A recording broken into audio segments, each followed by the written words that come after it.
The next thing I would like to show is Colorway. This gives you a possibility of showing the same outfit in various fabrics or colors and prints. So this is just a very short introduction to that. You find an extensive introduction in Chloe's own tutorial.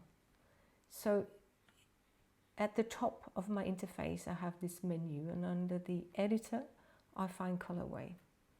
And it opens up with the Colorway editor just like this, showing what I have here in front of me. And now I can say, okay, this is going to be one of the color settings, and here I have a little plus sign, and if I click here, now I get a true copy of it.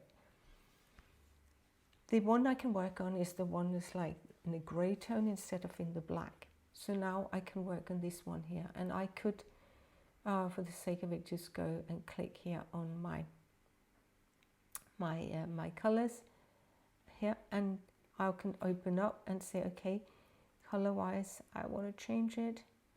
I want to change it for some reason. I want to change it to a more mustardy yellow.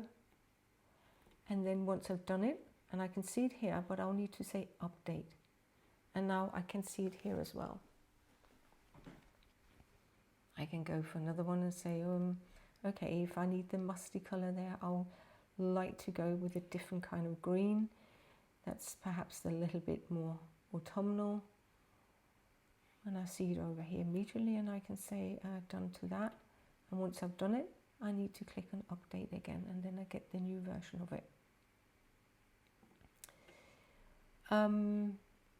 Let me just do one more and say I want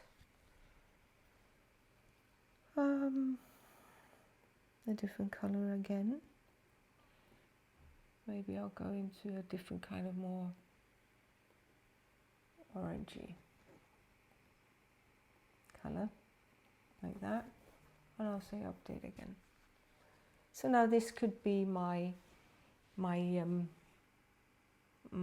colorways, and I can now say, if I'm pleased with the colors, I can say save image, and I can say 3D window or colorway editor. We'll just go with the 3D first, and then I'll have to save it to my colorway. So I'll just go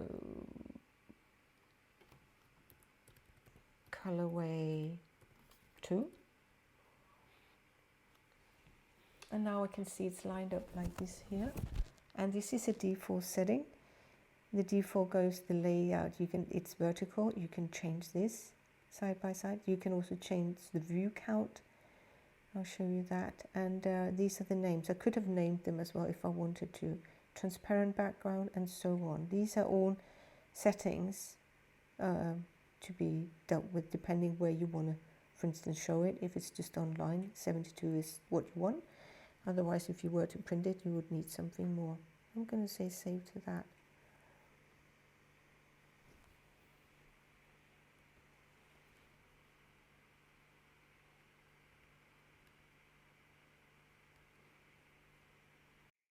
And this is what it looks like with the settings I had. I get the front, two sides and back. I could have also changed the way I wanted that shown, but that is to be played around with to your liking.